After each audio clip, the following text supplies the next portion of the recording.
Good morning again, everyone. Welcome back. Our second session of the day. I hope you all found the morning session on art and iconography, frankly, as transcendent as I did.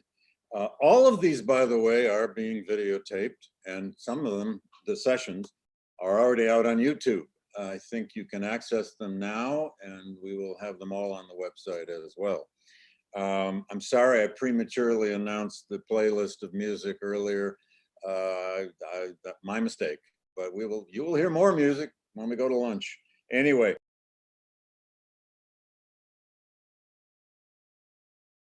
Chair and moderator of this session, my colleague, Deborah Coen, who is a professor of history and history of science and medicine here at Yale. She's one of the most distinguished historians of science in the United States.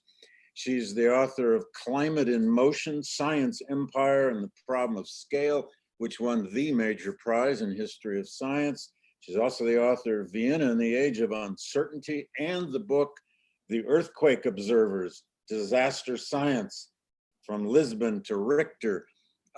Deborah is a historian of the environment, of European intellectual history, and today, particularly of climate. Anyway, I'm going to hand it off to Deborah. This is a star-studded panel of both faculty and students, and it's a packed session. So Deborah, over to you. Thank you so much, David. I'm delighted to be here. I think we have a land acknowledgement to share with you. And in the meantime, let me explain that this panel will examine how research and teaching in science and medicine at Yale have constructed ideologies of racial difference and ensconced racial hierarchies from the 18th century through the early 20th century, with consideration of the implications for the teaching of science and medicine today. I've been instructed to give very brief introductions to our speakers. So you'll be able to find out more about their research from the links in the chat. Let me share my screen now.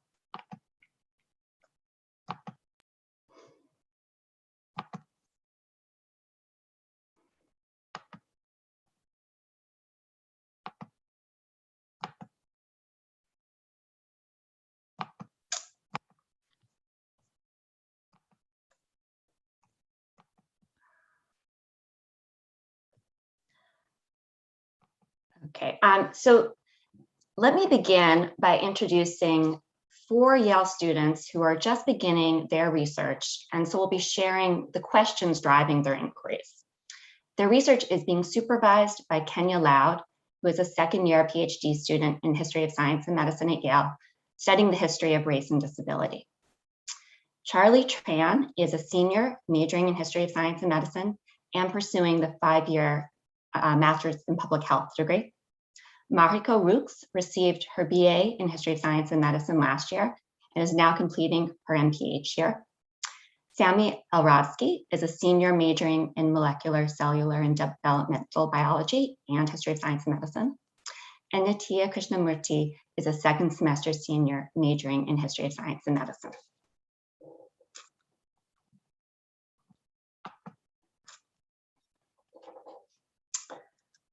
And so I'm going to turn things over to Charlie while I figure out how to start the slideshow.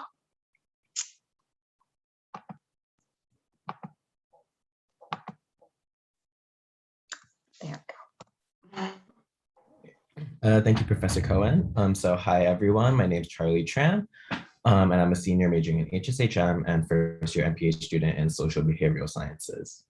My motivations for being involved in the history of science and medicine arm of the Yale and Slavery Project stem from a passion for health equity and belief that we must reckon with our histories to create more just futures. That being said, I chose to focus on eugenic influences and social hygiene in the early years of the Yale School of Public Health, because while there's been a recent push towards investigating and teaching racist histories of medical schools, less attention has been paid to institutions of public health. As the COVID-19 pandemic rages on, it's more important than ever to interrogate the history of institutions that shape policies and interventions for the people's health, like YSPH, and ensure that any historical harms are not replicated, but rather remedied in our education and work. So as you can see on this slide, I've outlined a few goals to investigate YSPH's interaction with eugenics, the first of which is to research correspondence between Charles Edward Amory Winslow, who was the first chair of public health at Yale, and eugenicists throughout the university, such as economics professor Irving Fisher and dean of the Yale School of Medicine, Milton Winternitz. Accordingly, exploring connections of YSPH with the Yale School of Medicine is another goal, as is investigating context surrounding the institutionalization of public health in general. Another research thread follows the founding funders of YSPH, the Anna M.R. Lauder family, who were related to Andrew Carnegie of the Carnegie Steel Company. And lastly, I aim to examine early syllabi and curricula of YSPH to see what was being taught exactly and why.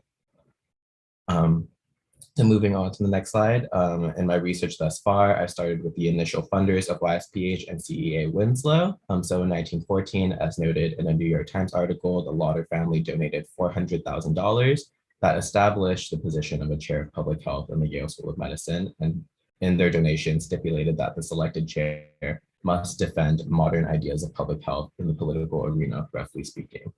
And then in 1915, CEA Winslow was chosen to fill this role. And in 1916, Winslow became involved as the president of the Connecticut Society of Social Hygiene. So a product of the progressive era, social hygiene broadly refers to practices whose aims were to eliminate prostitution and reduce venereal disease while promoting acceptable sexual behaviors. So looking more into social hygiene, as presented here, the Connecticut Society of Social Hygiene associated with the American Social Hygiene Association and used hygiene and health messaging posters that promoted eugenic ideology. For example, the photo on the left reads marriage, a sacred union, enduring homes form the foundation of race progress, while the photo on the right reads the unbroken chain of life. Eugenics seeks to learn and to apply the laws which govern the transfer of life from each generation to the next. So these examples are just two of the dozens of posters the American Social Hygiene Association circulated throughout the early 20th century to promote ideal and more often than not eugenic reproduction practices. Moving forward, I aim to investigate Winslow's role in the Connecticut Society of Social Hygiene and uncover more about the histories of YSPH's founding and funders. So with that, I'd like to thank you all for your time and support, and I look forward to hearing presentations from our other wonderful researchers. Thank you, Charlie, for that amazing introduction. And I'm so excited to follow up with some of the contemporary implications of this kind of curriculum production. My name is Mariko Rooks. I am a public health student at the Yale School of Public Health, and I will be talking today about what happens when we add historical context to the main fields of public health, specifically when we examine the development of different scientific disciplines that is contingent upon slavery and other forms of marginalization. In particular, I wonder how these histories influence curriculum development in the present in terms of what we need to know, and are these histories actually taught? How do both curriculum and history affect public health practice today, particularly given the continued racial disparities in health, healthcare access, and healthcare treatment? Slide, please. My project focuses specifically on the mandatory components of basic health education at the graduate level, which are listed here. And today I'll be talking about my work specifically in epidemiology. Slide, please. Epidemiology is the study of how we describe and measure health and disease, and primarily relies upon quantitative comparisons between different groups. Slide, please. I'm now going to explore some short examples about how we teach and think about epidemiology today and how that thinking is vastly altered by factoring in slavery. The first is John Snow, who's normally at the start of most history of epidemiology timelines. In 1854, Snow mapped out cholera distribution in London to figure out how the disease was transmitted, as it was unclear at the time. However, what we don't talk about is the fact that most of the tools he used were piloted and refined by imperialists in India and slave traders and owners. In fact, many of these actors founded the first society of epidemiologists in 1850, along with Snow. Though Snow was an abolitionist, he actively drew knowledge from this group prior to his 1854 study, and thus was deeply implicated in various forms of racial subjugation as knowledge creation. Slide, please. One such surveillance technique that Snow drew upon was the surveillance of health in large populations, methodologies of which were pioneered on slave plantations and ships. The health of slaves was even insured long before we think of health insurance as coming into the picture at all. However, the history of surveillance taught in the classroom focuses almost solely on much later laws applied to white subjects. It's worth noting too that the term public health surveillance is a relatively new concept in public health and therefore is retroactively applied to older surveillance practices to develop a historical narrative of its own formation. The fact that slavery and other forms of oppression aren't realized as part of this history speaks volumes to those whose voices, stories, and health outcomes are prioritized and who are written out of our history and present. Slide, please. Going forward, I hope to address the stakes and possible outcomes of action that result from centering the histories of marginalized populations. These histories force us to think more critically about how and why we use the instruments we use and what the inherent limitations are in engaging in public health disciplines that are often deemed scientifically objective and neutral when their histories prove that there is nothing farther from the truth. Thank you so much, and I'll turn it over to our next presenter. Thank you, Mariko. Good morning, everyone. My name is Sami Elrazky, and I'm a senior in the History of Science, Healthcare, and Medicine program at Yale College.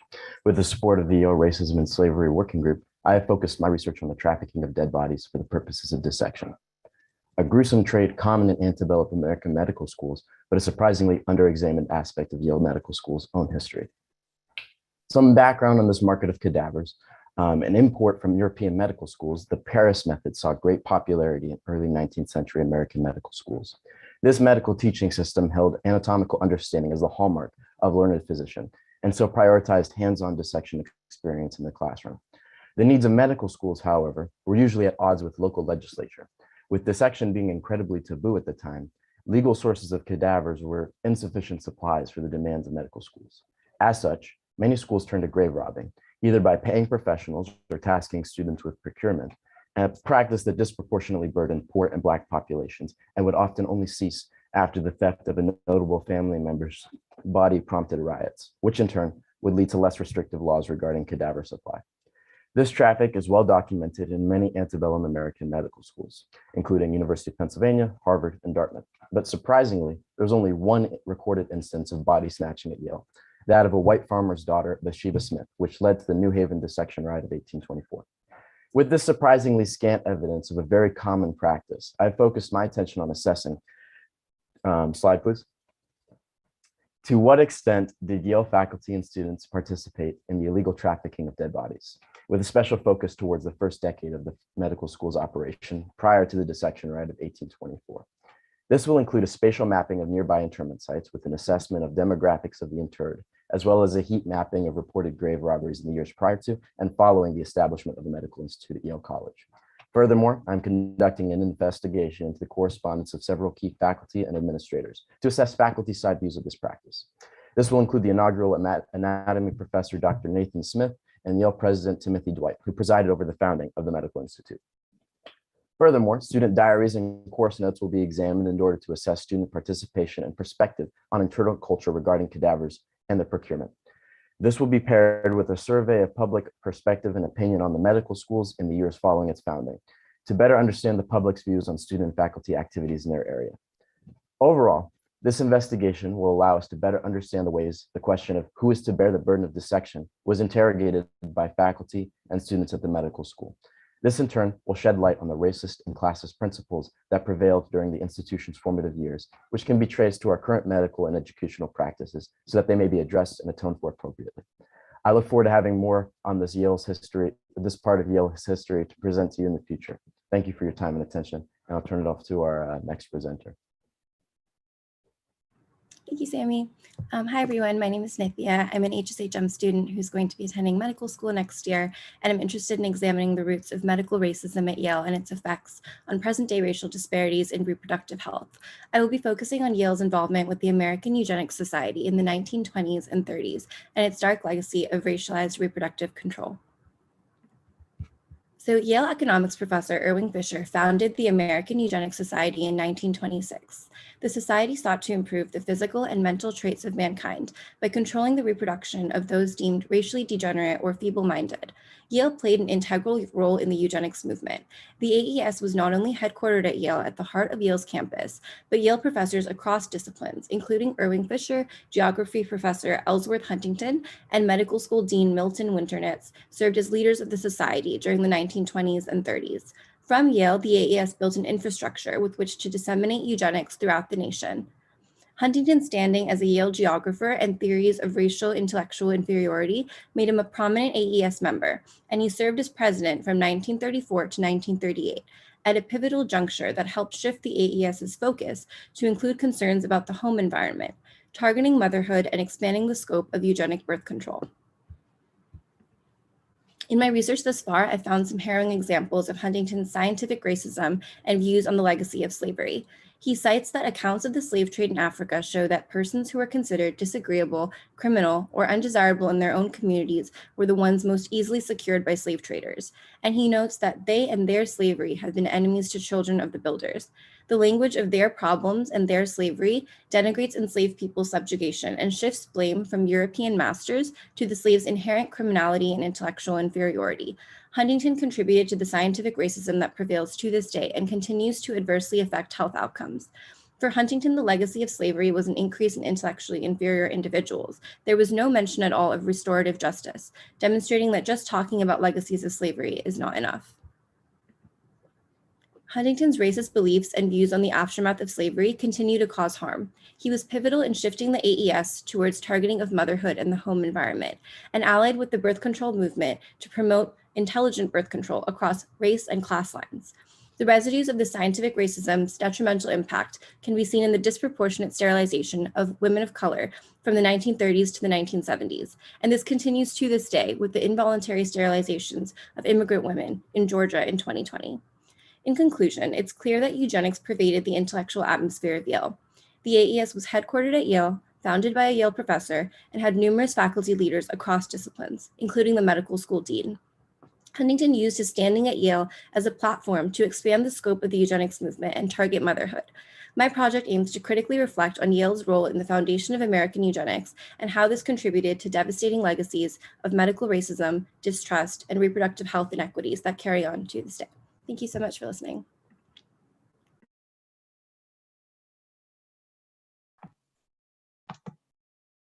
Fantastic. Thanks so much to all four of you.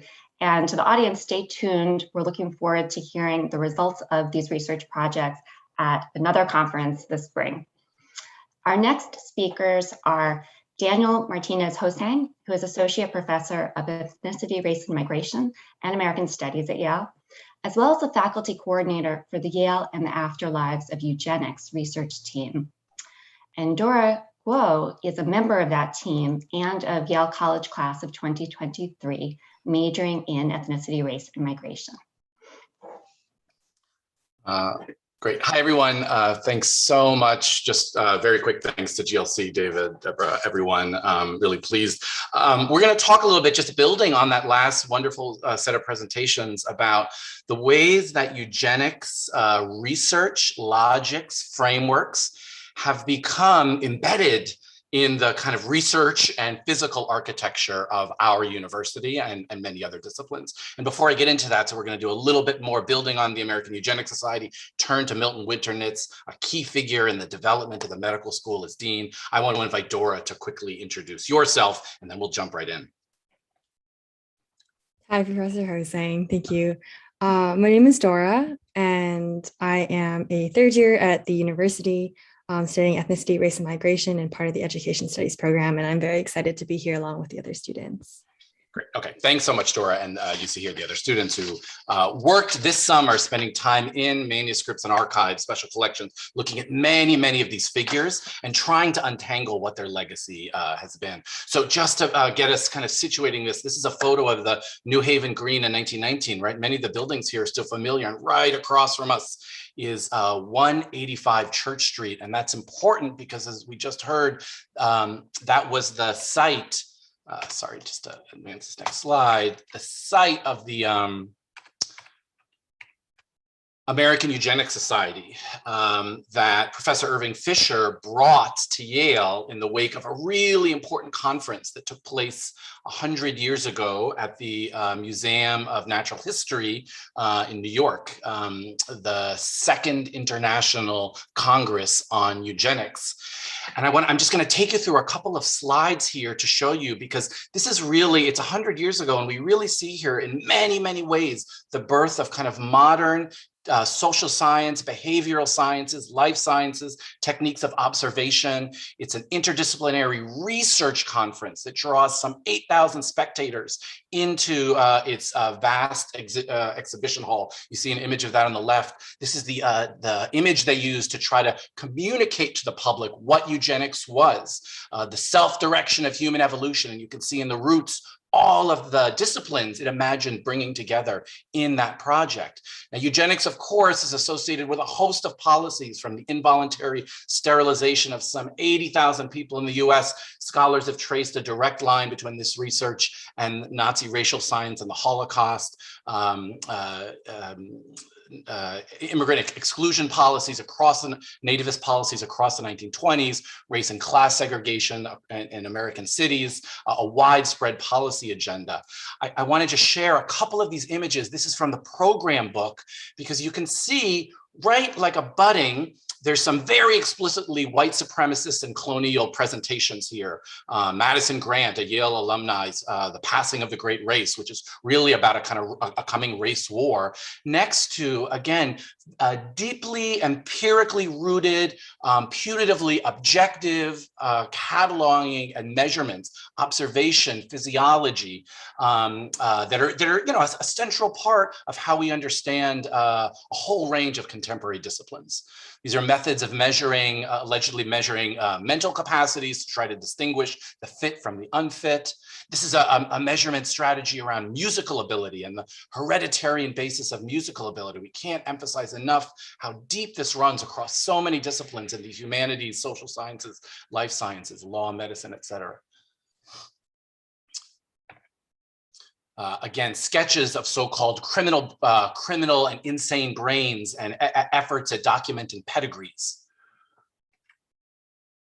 Differences, so-called racial differences and mental fatigue. So right here, we're seeing the kind of co-production of both ideas about race, hereditary ideas about race, and the emergence of a whole host of modern and very, very contemporary research frameworks and methodologies.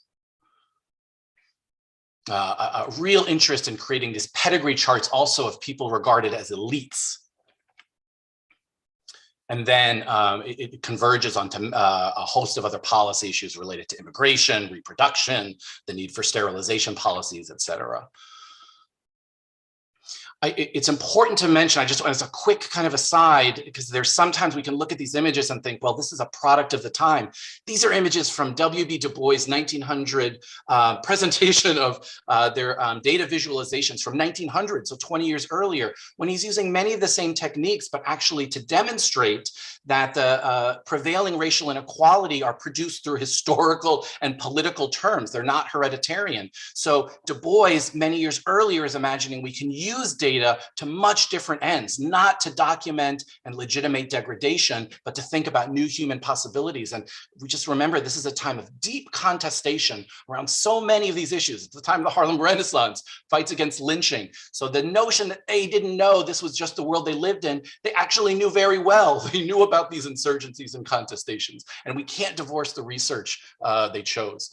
Irving Fisher, as we heard, is a key figure. His work is still taught in many, many economics departments. He represents, he comes from Yale, comes to this conference at the Museum of Natural History. He's nominated there to launch this new society, the AES, which is really tasked with public education. How do we educate the public about hereditary explanations for social inequality? By 1935, the AES is nominally independent of Yale, but it recruits other Yale faculty to its board, as we heard. And in the 20s, the institution really goes on something like a cluster hiring spree. It brings many prominent eugenicists, anthropologists, psychologists, especially people in the life sciences, to campus. It imagines itself as a hub of this work. This is a textbook that the AES publishes in 1935. They're prolific publishers. They're in correspondence all over, trying to engage and constitute new audiences for the work. Just to wrap up before I turn this to Dora, this is President James Roland Angel, who's president from 21 to 37. He's a psychologist, one of the, I think the first faculty president brought out from outside of Yale. And he applies a kind of social Darwinism to his study of intellectual development. He writes here in a talk at Yale, if we compare the normal civilized men of any of the more advanced races with these savages, lowest in the human scale, the former is distinctly superior in the power of sustained attention and thought in the range of things which interest him and in his powers of analysis, abstraction, and inference. And I just want to say that to say Angel is associated with Yale's emergence from a kind of like credentialing finishing school for elites into what we know as the modern research university. All of, this is an image of Cross Campus and Sterling Memorial Library. All of this building takes place under his leadership. And so his ideas about where knowledge comes from, about its hereditary basis, about implicit hierarchies, are in many ways baked in to the physical layout of the campus.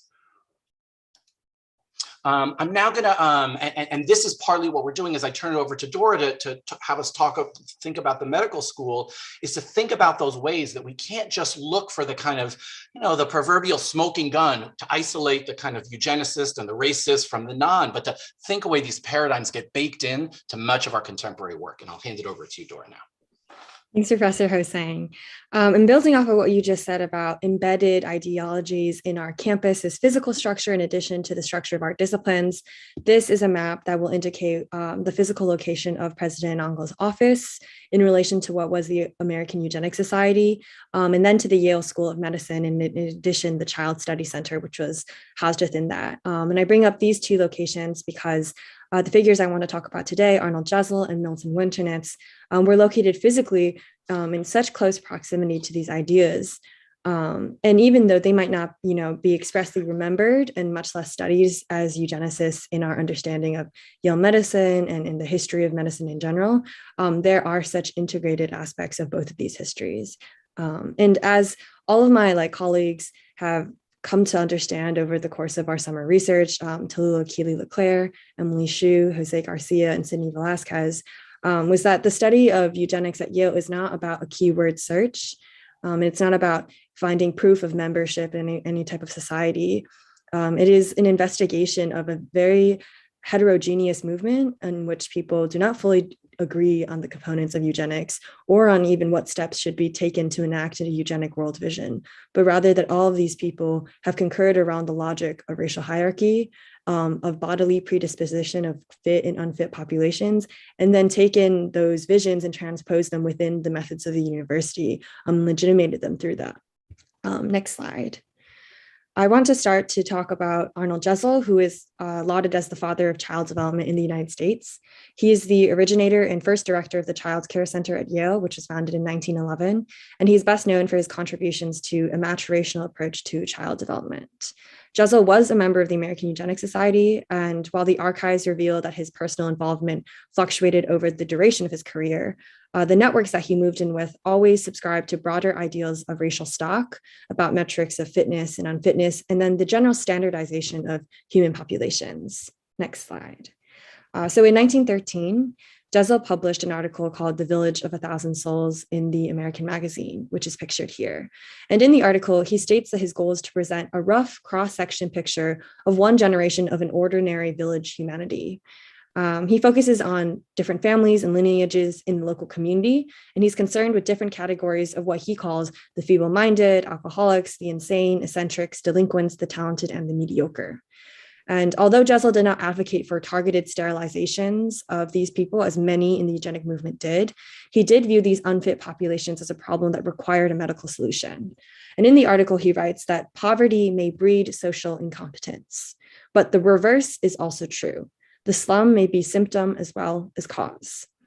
He concludes that there must be a purification of the, quote, racial river of life through science and wise legislation. And so this article, A Village of 1,000 Souls, is more than just an indictment of Jessel's personal problematic worldview.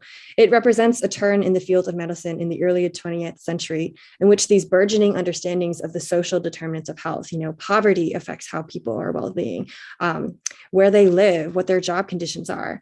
This understanding of social determinants of health that was just starting to come around and was considered very progressive was in fact turned on its head to explain health outcomes as a bodily, genetic, and eugenic concern by saying that, poverty may breed social incompetence, but that the reverse is also true. It implies that social competence can be understood to exist within certain types of bodies, and therefore to be the cause of certain types of social ills. The next slide, please. So as Jessel continued on in his career, he authored this seminal text called An Atlas of Infant Behavior, which was published by Yale University Press in 1935. The book contains 3,200 photographs that chart the development of babies from infancy through adolescence. And in his research, Jessel only studied white children, yet this atlas became a normed reference for all professionals interested in this new field of child studies. The Journal of the American Medical Association wrote about this book that it makes possible for physicians the study of the minutest detail of the development of infants physically and mentally. Next slide. This is an invitation from 1935 that invites people in the local community to a public screening of Jessel's research photographs from that book in the Paramount Theater in New Haven.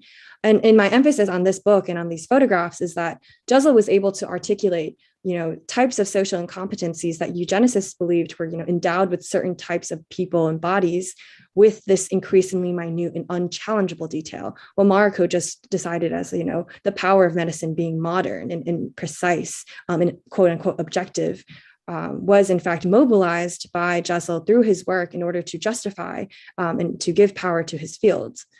His work was housed within the Sterling School of Medicine, and is just one example of many of the different research projects fostered and encouraged by Dean Milton C. Winternitz at the time. Next slide. So Milton Winternitz is the figure I want to talk about next. He served as the dean of the med school from 1920 to 1935, and some of the other student researchers already mentioned him. He is credited with saving and transforming essentially Yale Med School from this very dingy, poorly staffed building into one of the nation's leading research facilities.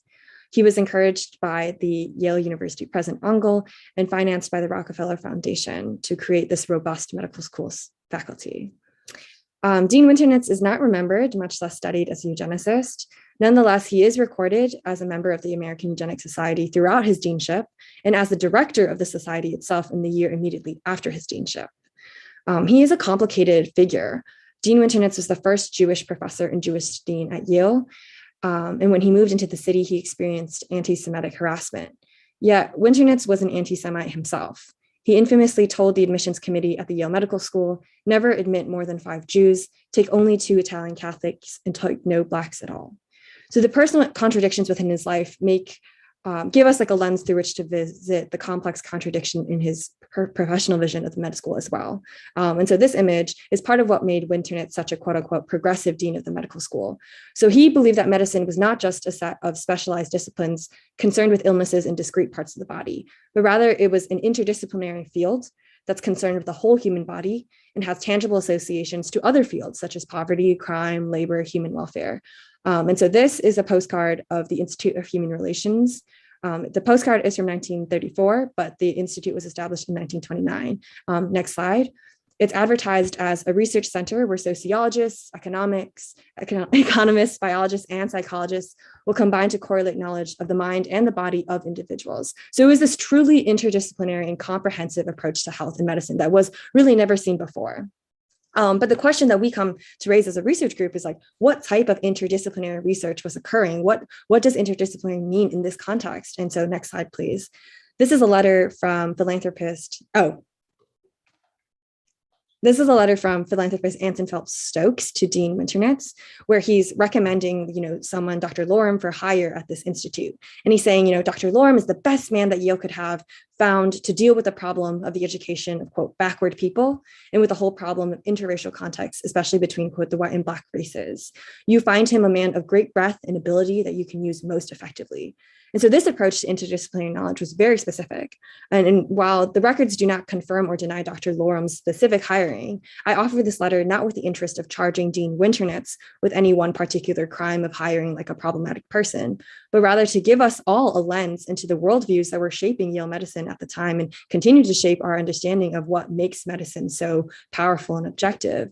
It is that this mobilization, that it's not relations of power that explain inequity, but rather something that is endowed within the bodies of quote unquote backward individuals. And so rather than, mobilizing the power of medicine to indemnify how power is working, medicine is being used to turn the question to the body and to racialize these aspects. And so putting these two pictures side by side, this interdisciplinary, progressive Institute of Human Relations with, at the same time, authoring of books like Tomorrow's Children by Yale professor Ellsworth Huntington allows us to see these concurrent movements. And that's what makes it so challenging to look into these archives, to question people like Winternitz, whose beliefs and initiatives, taken on their own, may seem very progressive and compelling visions of social medicine, but really in turn require a lot more critical thought. Professor Hosing, if you want to engage in any direct questions with. Yeah, I'll just, are at a time. Thanks so much. And I'll just say the last two very quick things. None of this history about eugenics is included in any of the official accounts of Yale's institutional history. It's just absented.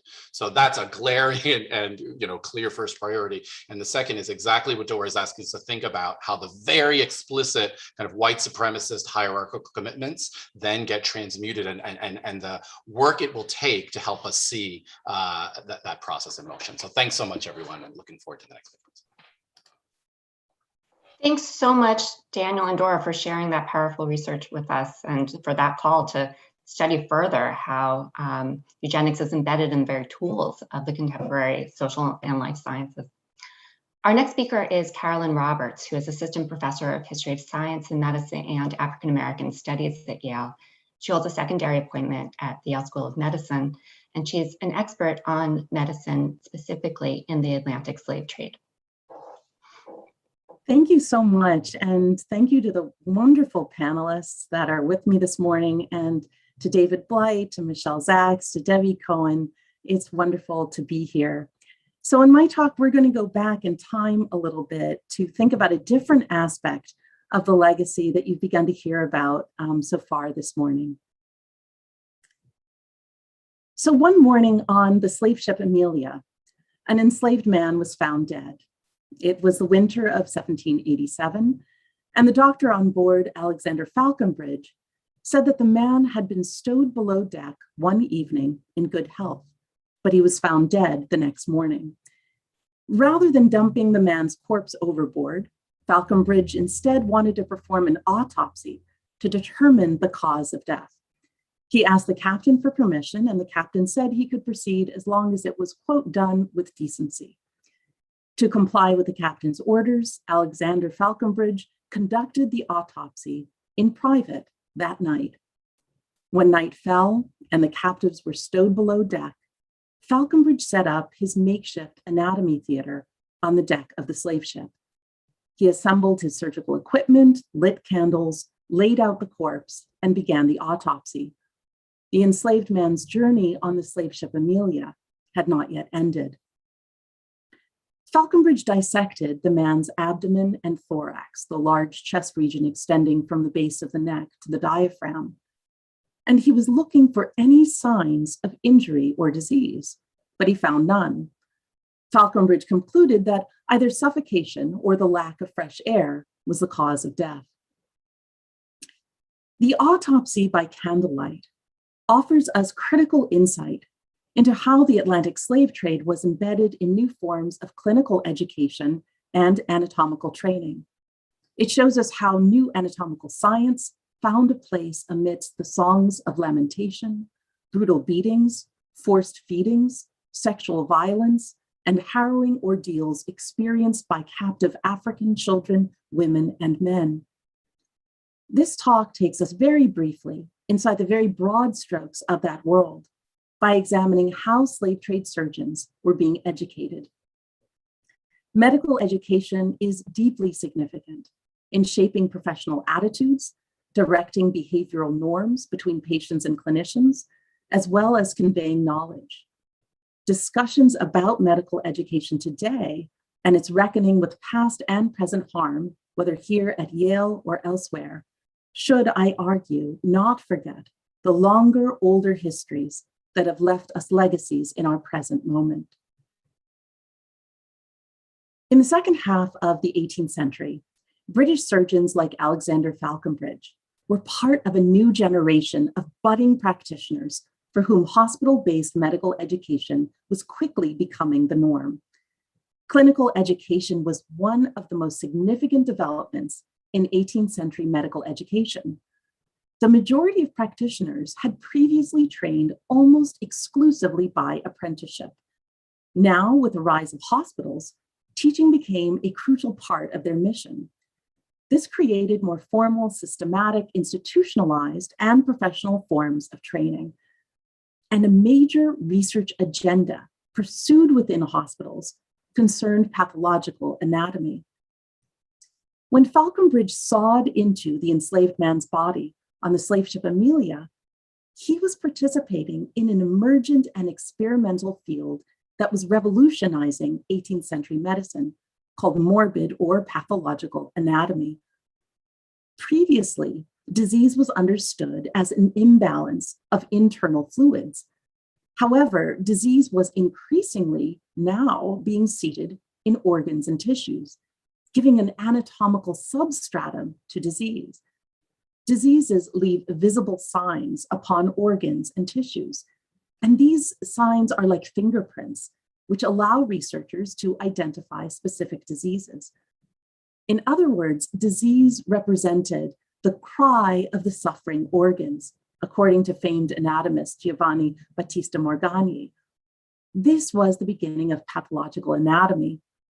Doctors correlated patients' clinical histories when alive with changes to their organs and tissues upon death. Referred to as clinico-pathological correlation, this new research agenda was one of the hallmarks of medical modernity. You see, this shift from the humoral body to the anatomical body held much promise for medicine. Diagnostic errors could be recognized upon postmortem examination, and the progression of disease could be better understood. So the emergence of pathological anatomy and the rise of clinical education are two 18th century medical developments that were instrumental to what today we refer to as modern medicine. Slave trade surgeons poured into London, Bristol, Liverpool, Edinburgh, and Glasgow to receive clinical education in hospitals, to take university courses, and attend private lectures, particularly in anatomy and surgery. Yet in the teaching hospital, the doctor-patient relationship was shifting. And this was due to the new anatomical understanding of disease. Previously, when disease was understood as an internal or humoral imbalance, doctors depended heavily upon patients' self-reporting. Doctors and patients engaged in lengthy conversations to determine the cause for the imbalance. A patient's experiential understanding of illness was crucial to diagnosis and cure. The anatomical view of disease, in contrast, gave greater knowledge and authority to clinicians. You see, if diseases existed in specific organs and tissues, the most important physical signs and symptoms were only available to doctors beyond the patient's reach. A patient's experiential knowledge of illness slowly became less relevant to clinicians. The patient's perspective began its slow yet infamous decline in the doctor-patient relationship. Doctors began to practice a form of medicine that increasingly detached their patients' bodies from their patients' experience of suffering. Medicine was becoming depersonalized. Slave trade surgeons were being trained in this clinical moment. As they walked hospital wards across the British Isles, the young men began to witness new forms of patient objectification. Hospital patients were subordinated to clinicians, and they were rendered increasingly powerless and passive. As teaching objects, doctors put suffering patients on display for scores of medical students who pushed, jostled, cursed, and crowded around patients' bedsides to observe diagnostic practices, drug interventions, hygienic medicine, and surgical procedures. Many students daily observed the detached, depersonalized, and harsh treatment of patients by their instructors. William Nolan critiqued hospital medicine in 1786 after having frequently witnessed eminent surgeons and physicians use abusive language to patients who were in great physical and emotional pain. Pupils modeled themselves after their professors. Students exhibited unruly, careless, and noisy behavior towards patients as curses flew from their lips. Hospitals tried to intervene to better control medical students' behavior. They instituted rules of conduct. Yet these patients, as objects of charity, were legitimately seen as objects for clinical investigation. Upon death, these patients shifted from being clinical objects to anatomical specimens. Their cadavers were considered valuable commodities in a lively illegal body trade. Slave trade surgeons, like other aspiring doctors, eagerly embraced the age of dissection. Alexander Falconbridge studied at Bristol Infirmary, which was known for body snatching and grave robbing. Wearing red cloaks with swords at the hip, students ran off with stolen heads, arms, and legs to practice their manual dexterity and deepen their anatomical knowledge. Slave trade surgeons studied anatomy and learned dissection, and they furthered their operative techniques with some of the most famous surgeon anatomists in the British Isles. Their professors openly flaunted the law and encouraged their pupils to do the same. This was for the good of medicine, for the advance of science. Committing, quote, flagrant outrages upon humanity, end quote, was worth it. In addition to its scientific benefits, anatomical study also promoted what anatomist William Hunter described as necessary inhumanity. Practicing on the dead was crucial in allowing young surgeons to become accustomed to foul odors and to cut into bodies that didn't cry out or struggle. Students needed to learn how to discipline their minds and control their emotions. Under a dissector's gaze, the human body became neutral, anonymous, even mechanistic. This allowed students to develop dispassion or necessary inhumanity toward the living. As one doctor explained, dissecting the dead transgressed human nature and forced the anatomist to ignore one's basic instincts. And this was done for the ultimate benefit of humanity. Students had to acquire a new nature. The institutional culture of the hospital and the dissecting theater encouraged students to strive after clinical detachment, to be proud of their steeliness in the face of vivisected animals shrieking, or poxed women exposed and trembling before rowdy male medical students. These new skills in clinical detachment and patient objectification would be necessary in the context of the slave trade. As surgeons and physicians entered the slave trade, they were required to practice a form of medicine that was unprecedented in its level of institutionalized violence and dehumanization. Slave trade surgeons agreed to practice medicine in hell, as one practitioner explained. Doctors had to be willing to not only treat diseases, but to restrain African captives when they attempted self-mutilation and suicide. Doctors had to force feed the enslaved when they refused to eat and broke off their teeth in the process. When the enslaved attempted to starve themselves to death, doctors whipped them, lacerating their flesh in order to preserve them for sale. Then doctors treated the wounds they had just inflicted upon their patients. Medical practitioners administered drugs with whips and pistols nearby to force compliance. They were expected to compel life by any means necessary, and they brought their training with them. Some doctors referred to ideal enslaved bodies as wax works. Wax works were the anatomical specimens cast in wax, which they encountered and studied during their medical training. Some doctors remembered classroom demonstrations of vivisected animals who choked from a lack of air when they saw enslaved people gasping for breath in the holds of slave ships. Their training, however, only went so far. The slave trade required additional recalibration as medical practitioners became captors who wielded violence outside of the operating theater, trafficked in suffering detached from patients' bedsides, and purchased human lives. In this historical moment, which experienced nascent growing pains of medical modernity, when the pursuit of scientific knowledge victimized some and elevated others, when the human body became more like organs in a sack of flesh, when patients' voices were increasingly silenced and their experience of suffering was no longer pivotal to the clinical encounter, the slave trade crystallized and amplified these emergent shifts in the practice of medicine in an insidious new way.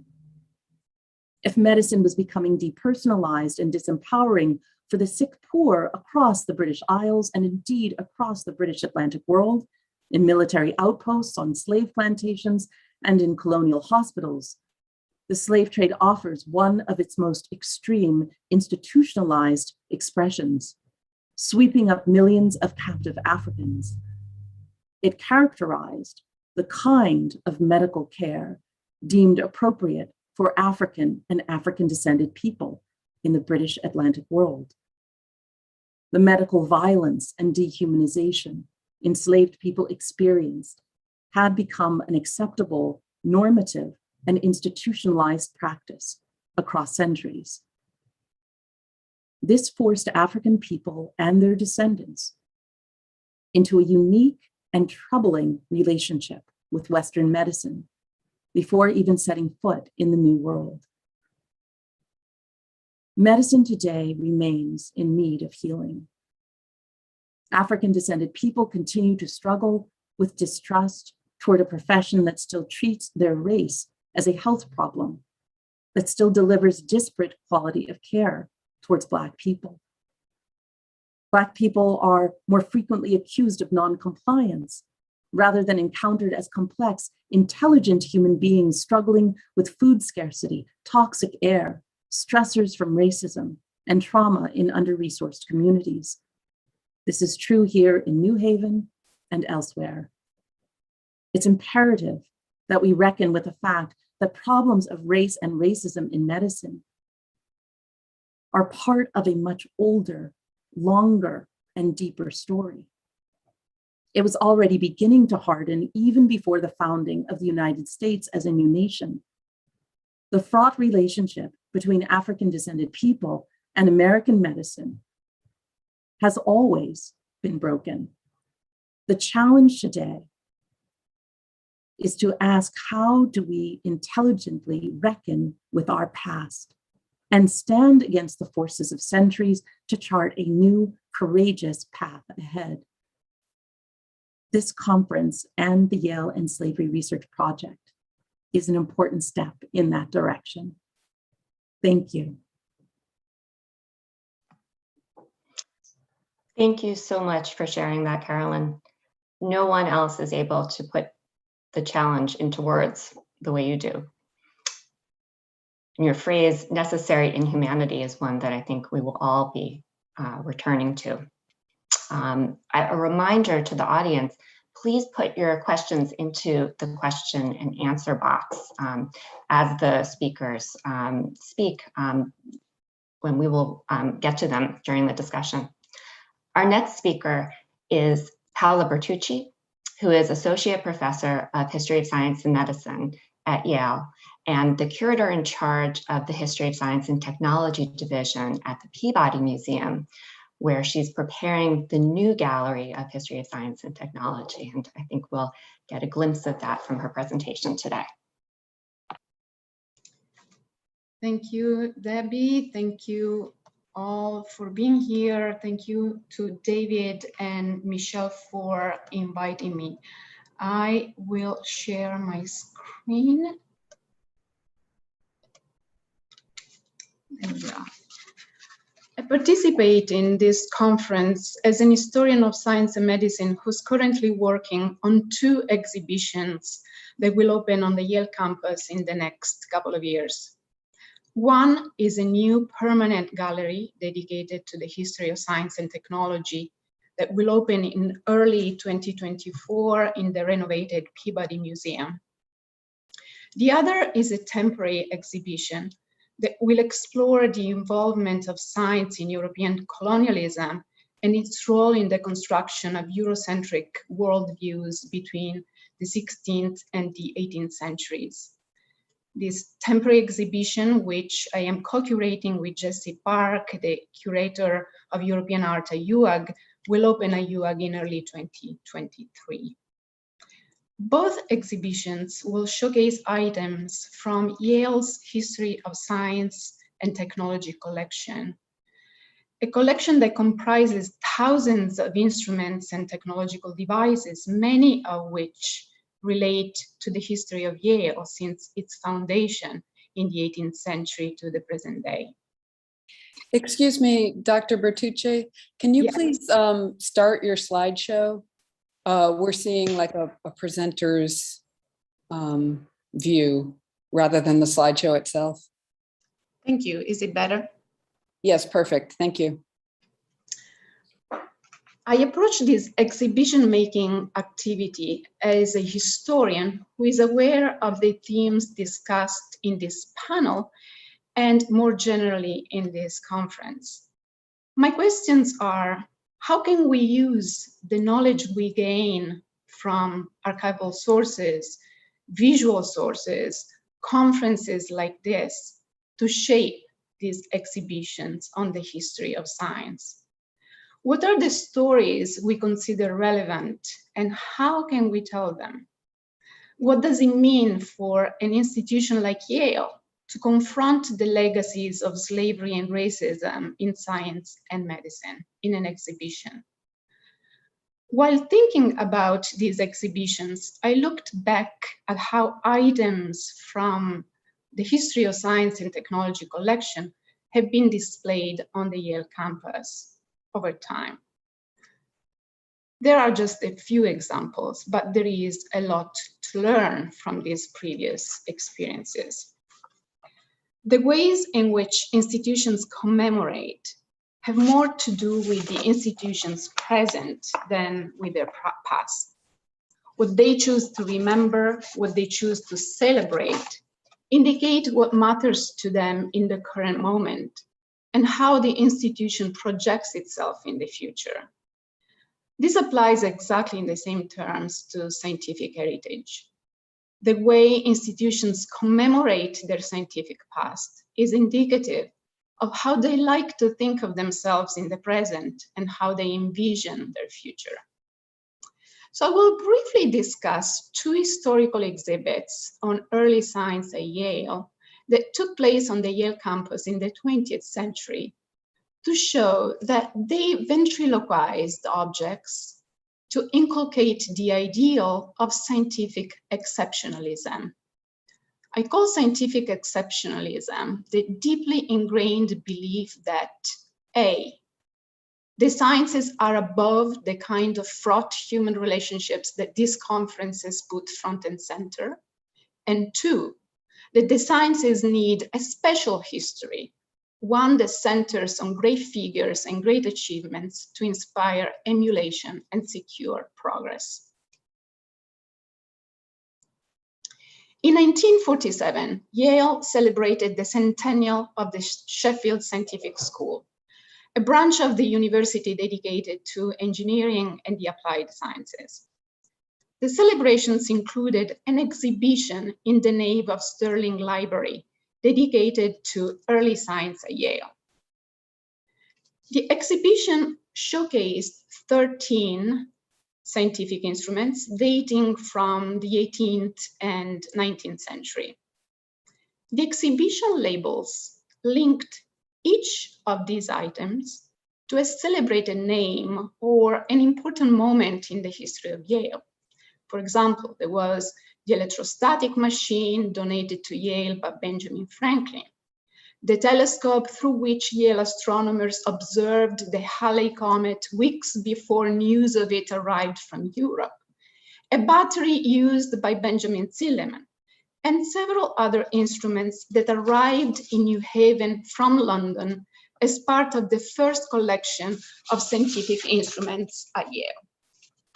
Among these early instruments, there was this microscope, which the 1947 exhibition labeled the Yale microscope, a name that stuck, we still call it the Yale microscope.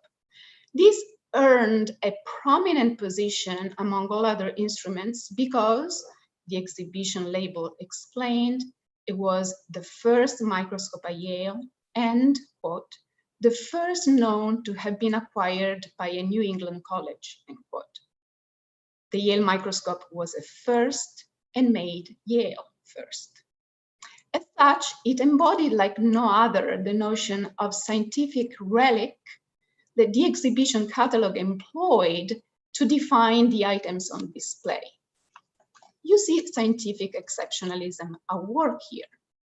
The group of scientific relics projected an ideal of science as made by venerable individuals whose contributions elevated Yale's standing in the world. It taught students and other visitors to venerate and emulate these men without offering any context for their work beyond their dedication to the advancement of science. It is worth noting that the figures celebrated in the 1947 exhibition were all men and were all white, at a time in which Yale's student population was mostly, but not exclusively, male and white. African Americans have obtained scientific degrees at Yale since the mid-19th century, and women a few decades later. The focus on scientific relics and venerable white men expressed conceptions of what science was and what a scientist looked like. In 1947, there was another 18th century scientific instrument on display on the Yale campus. It had been on display for almost 2 decades in the courtyard of Jonathan Edwards College. It was a garden sundial that belonged to Elihu Yale. The sundial arrived at Yale in 1922, thanks to the efforts of a group of Yale students who were in Europe. These students operated under the wrong conviction that Elihu Yale was Yale's founder. When it arrived on campus, the sundial was hailed as a piece that connected Yale to its founding father. The Yale News offered a description of what the sundial looked like. Since most students could not yet see it, its location had not been decided.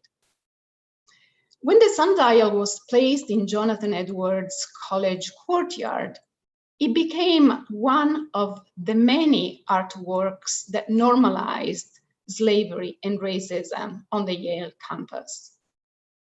If, as we heard on Thursday evening, the Elihu Yale's portrait that hanged in the Berkeley College dining hall was mostly ignored by students, the Yale sundial attracted attention. People slashed it with their own initials and dates as permanent markers of indifference, connivance, complicity. What to do when you search for sundial, keyword sundial, in the UAG catalog and you find this piece? What would it mean to display this sundial now? What would it mean to not display this sundial after finding it? The UAG exhibition will dedicate an entire section to the Yale sundial as an opportunity to confront Yale's history of connivance with structural racism. Jesse Park and I are still working on the precise details of this section. I'll move on to more recent times. In 1981, on the 150th anniversary of the School of Medicine at Yale, another exhibit dedicated to the history of science opened on campus and relied on Yale's collection of history of science and technology. The small display this time in the Peabody Museum, was aptly entitled The Development of the Microscope. Here too, we see scientific exceptionalism at work. This display strategy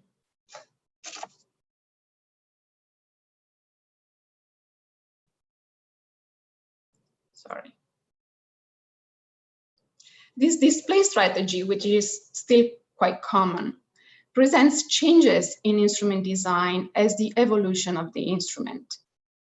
The display is like a material timeline in which the most recent item is the gold standard against which to evaluate the earlier ones. The display strategy imposes tunnel vision on visitors. We look at older instruments with the expectations that more recent ones set for us. Objects that in their own times served different functions are presented as less sophisticated versions of present-day instruments. Let me explain what I mean. We know, for example, that in its own time, the Yale microscope was an instrument of faith more than an instrument of science.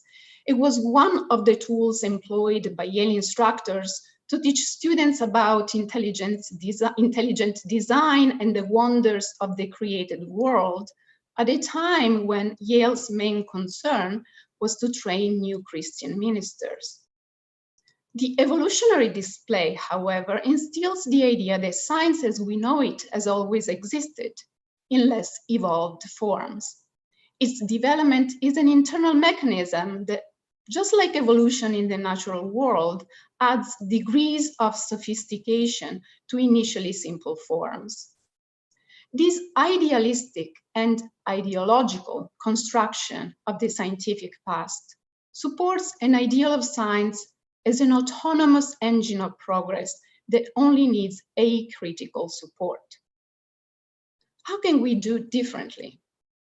How can we create exhibits on the history of science that engage with the kind of problems that this conference brings to light? These are still open questions for me, but I would like to offer some possibilities as I conclude.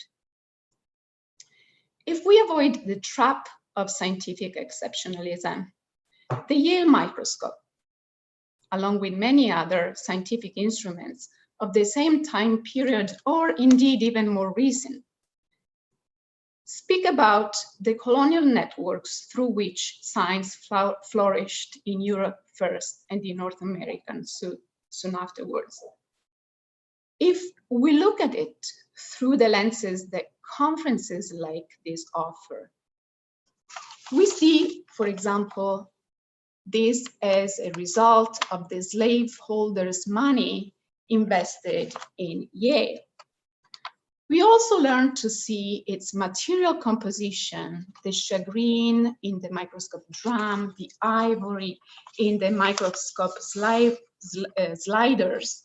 not as unnecessary decorations, but as evidence of science's participation in and reliance on extractive global economies that continue to this day. Shagreen, to give a quick example, the raised skin that covers the microscope drum came from Asia, possibly through the kind of commercial networks that made Elihu Yale's fortune. Prepared microscope slides used specimens that often traveled together with enslaved people on slave ships across the Atlantic. The makers themselves, the London instrument makers, whose craftsmanship the Yale trustees so keenly sought, these instrument makers owed their status to Britain's colonial empire. The empire could not function without the surveying, astronomical, and navigational instruments that these makers provided. We are eager to put this kind of history of science on display at UAG and at the Peabody. For the many stories that we can tell, however, there are many more that elude us. Museum collections reflect systems of values of their own times, and often do not offer answers to our most pressing questions. I've been thinking a lot about how to display the collection silences and erasures. The History of Science and Technology division at the Peabody Museum is exploring the possibility of commissioning an art project that would do just that, displaying invisibility. We envision this as a structural artistic intervention in the gallery space, permanent and unmovable, that would memorialize the nameless contributors to science and technology and acknowledge the structural inequalities that too often remain untold. Our vision is that by reckoning with a past that is difficult to celebrate, we show that there isn't just one way for science to advance. There is an empowering message for future generations in this reckoning. It speaks about the many possible futures that are open at any given time. It speaks about the possibility of building a more responsible, more accountable, more inclusive science at Yale and beyond.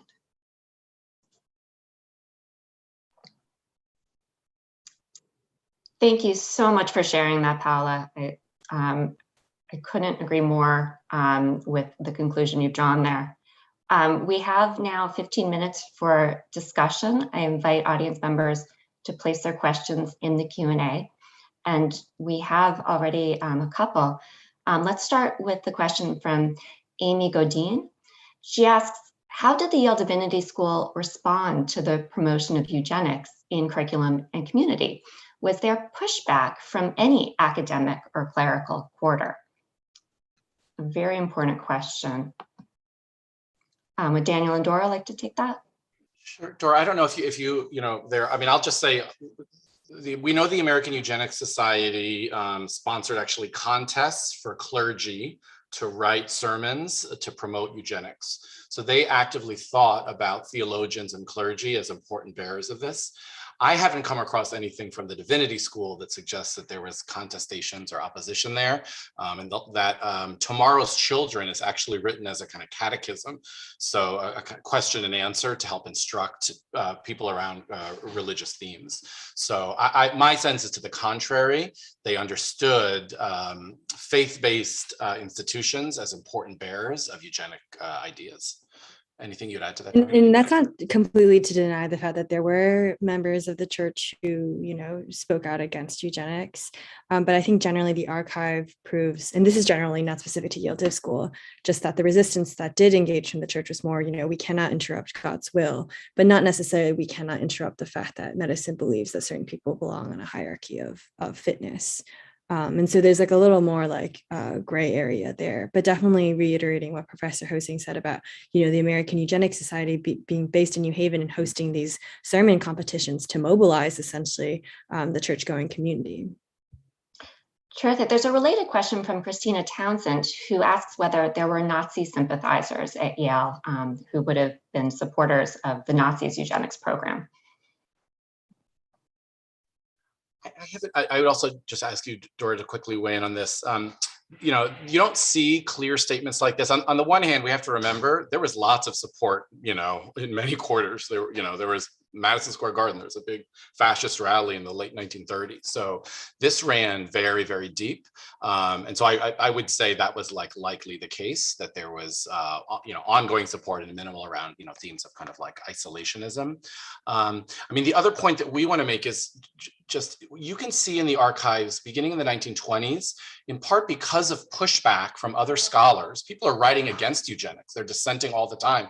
They're saying it's not empirically valid, and you can hear the nervousness in their exchanges. And that's partly why we're drawn to this kind of fairly rapid change at Yale, particularly in the 30s, where all of these figures start orienting their intellectual labor towards building these institutions that are using many of the same tools, but without the kind of explicit commitment to a kind of unapologetic racial hierarchy. So I think we have to be attentive to both the kind of very explicit forms, sterilization, exclusion, as well as the way, again, they get baked in to the research paradigms that we know very, very well today. Dora, anything you'd add to that?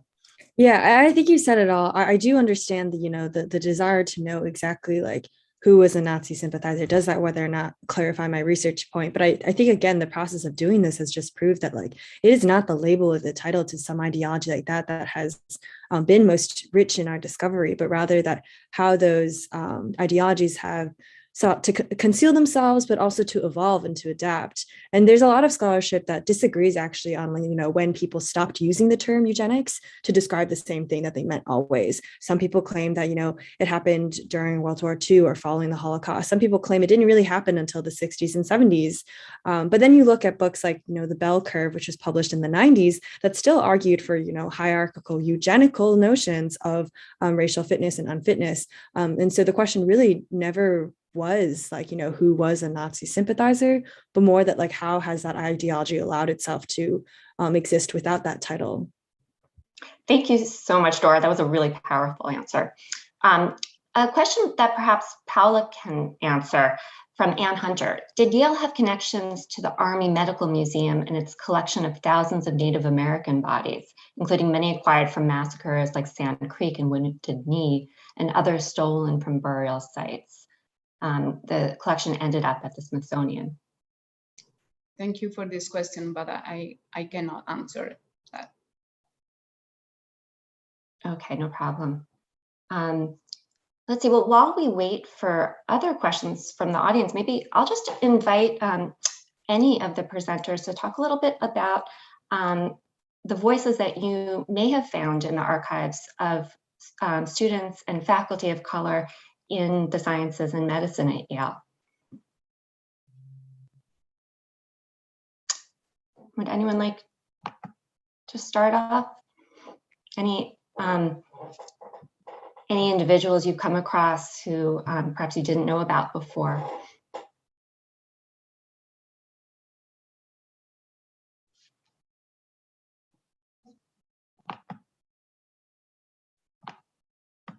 Or maybe I can break this silence by speaking to a topic that is very dear to me, which is silence. My division is a small division. We have only one graduate research assistant that helps us with research, only a full-time staff member, the collection manager. I am faculty.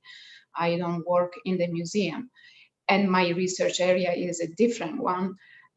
Nonetheless, we had research graduate students work in the archives, particularly with that question in mind. Look at the photos, photos of students, look for the faces. Do we find any African American? Do we find non-white students? Do we find women in the photos? The photos are particularly important because they are taken, and so they crystallize important moments. And the answer was constantly no. And this speaks to this issue of invisibility and silences. We learned from scholars, especially scholars of slavery, that archives are silent on some questions that we have because they only keep records. They reflect the structures of power within which they are created, and therefore they don't keep records of many historical figures we are interested. They don't keep records of lived experiences. And that's one example of research that led to very few results. And I think this is the issue that to me is more thought-provoking. How can we address these silences? How can we make it visible to visitors, museum visitors, that expect to see the full picture when they walk into a museum, whereas instead they are seeing a curated version of something, and in many cases even the inability of telling stories that we regard as very relevant. Thank you, Paula. And I know that the question of the history of Black graduates of the Yale School of Medicine is among the interests of our student researchers. So stay tuned for more about that. We have a very thought-provoking question from Evan Hepler-Smith, who says he'd be interested in any working lessons presenters have drawn about questions we should ask or approaches we should take to aspects of present-day science at Yale and in general that are often taken for granted as positive and right-minded, such as interdisciplinarity, which is a question that Daniel and Doris started to address for sure in their comments about how eugenics is baked into our methods. Would the two of you or anyone else on the panel like to start us off to reflect on what we should do with that lesson? Professor Roberts, do you have thoughts on that question? Hello. I do have some thoughts on that.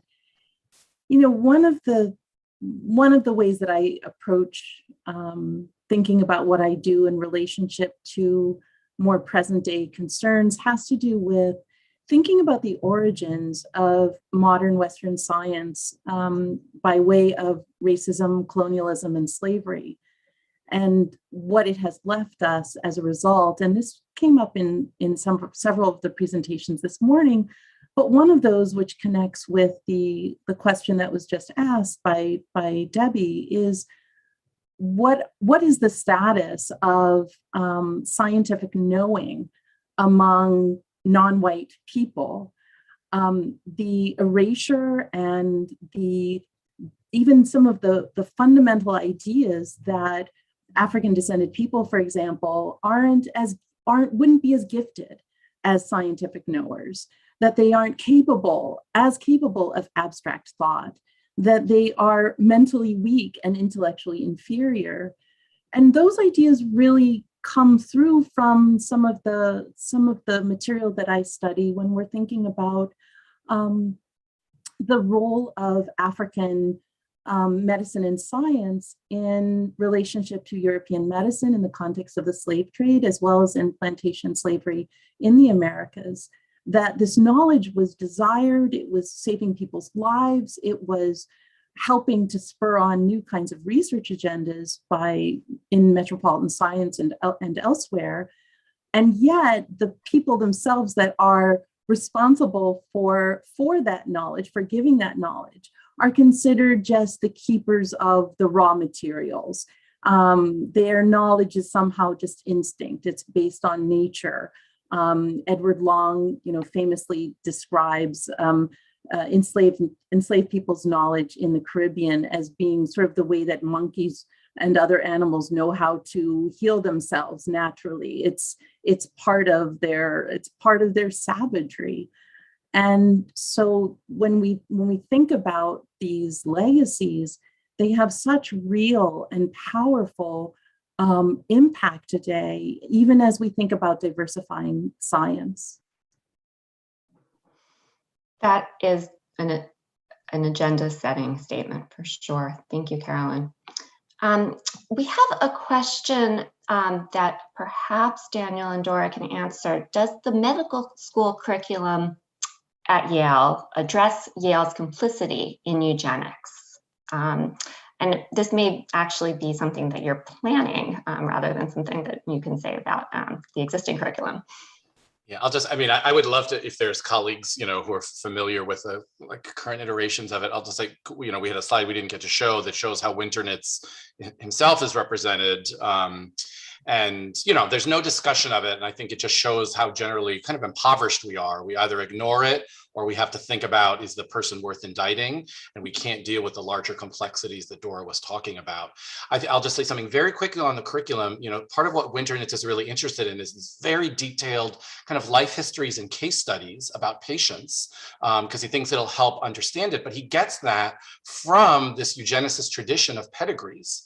So it kind of shows that something that's seemingly not just innocuous, but actually would be a compelling part of what he described as social medicine is actually derived to help explain from his perspective a question like why are you degenerate? Why are you showing up this way? And not to think about the social forces that produce certain kinds of outcomes. So I would just say it's an example of something that seems quite politically and ideologically neutral, how a clinician interacts with a patient and seeks to understand the contextual factors that we can show actually has a history and a genealogy, and we have to labor to understand how that's been deployed. I don't know, Dora, if you have anything else to add. Yeah, this loops back to the question about curriculum too. I think for professors or scholars who are interested in, raising questions about what can be remediated within the curriculum for Yale to acknowledge eugenics history, I think, and this comes from my perspective as a student with a lot of friends, students of color, or maybe students from lower income working class family backgrounds who are interested in medicine or interested in public health, find that the field itself is very hostile to their engagement because the material that they're engaging with is saying what Dr. Roberts was saying, that like we are not capable of the same level of thought, or that this field or the way that we study our communities is going to consider your communities incapable of this level of thought. And it's not just about what we learn, but also in the students that we are able to retain, and like the question being like, why can we not retain them? Great. Yeah. And I wonder if our YSPH students on the panel, Mariko and Charlie, would like to say anything about the public health curriculum in answer to this. The presence or absence of the history of eugenics at Yale there. I mean, I think it really goes back to what Professor Bertucci is talking about in terms of scientific exceptionalism. When we sort of occlude histories of marginalization and of oppression that are central to the development of our fields and pretend that our fields are sort of neutral and objective. And, even if maybe they did have those roots, like that was just sort of like the people who were practicing it, that wasn't the like sort of core ideal behind, these ideas that we're trying to put forth in terms of how to create knowledge. I think it really allows for that kind of insulation that continues today when we see things, when we talk about strong objectivity, when we talk about scientific bias, that are still recurring in the ways in which we practice healthcare-based science now. And I think that, what does it say too, that if we are talking about these issues, that it's all sort of being pushed into one social justice specific class and it's not being integrated across disciplines, is a question that I think we also need to continue asking in STEM fields specifically. Terrific. Charlie, do you want to add anything? I think Mariko summed it up pretty well. The core curriculum, as Mariko noted in her slides, is just like 4 classes, majority of which are like surrounding like statistics and stuff like that. Like a major, I guess like not really selling point, but slogan that YSPH has is that like by the end of like your MPH, we'll make you all into like practicing data scientists or something like that. And just like the implications of statistics as a field historically is something that is not really like questioned in like our biostat lecture class. And as Mariko said, everything with like historical implications and things like that are kind of girded into this one social justice and health equity class, which is like important that we have a class that focuses on it specifically, but it really should be integrated across the core curriculum. Super. So we're just about out of time. We have some really wonderful suggestions in the questions, perhaps more suggestions for future research than questions for the present. Let me just mention them really quickly. From Dolores Walters, the question of whether there was any reaction to Du Bois's rejection of the racial hierarchy in the slide that Daniel and Dora presented.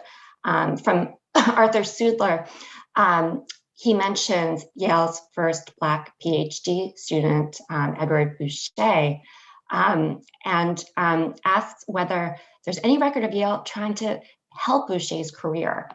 And then from Mesa Tisdale, she asks whether anyone has looked at attitudes towards eugenics at Yale in the 1970s. And she says that when she arrived at Yale as a Black freshman in '75, the campus was steeped in controversy over Dr. William Shockley's lecture on campus. Yale's legacy of eugenics was plain, as this IQ debate squarely questioned our presence as students, she writes. The administration legitimated hostility and derision by other students and faculty at that time by defining it as academic freedom. So that is, I think, a really important provocation for our researchers. And she offers a link to a Times article from that time. I think I will say a huge thank you to all of our wonderful presenters for teaching us so much in this session, and turn it over to Professor Blight to close. Well, thank you, Debbie, and thank you to everybody on this extraordinary panel. My understanding about Boucher is that he taught with his PhD in physics the rest of his life in secondary schools because he never could get a position in a university or a college. More work could be done on that. I would just send us off to lunch with the, I'm being told here to cut it off immediately. Sorry. I'll tell my tiny little story later. Join us at 12:30. We have a wonderful breakout session with 3 of the students in our Yale and Slavery seminar taught by Ed Rugemer and Crystal Feemster. Enjoy your lunch. Come back at 12:30 for the breakout, and then see you later for our final roundtable session. Thanks very much to all of you on this panel, and everybody.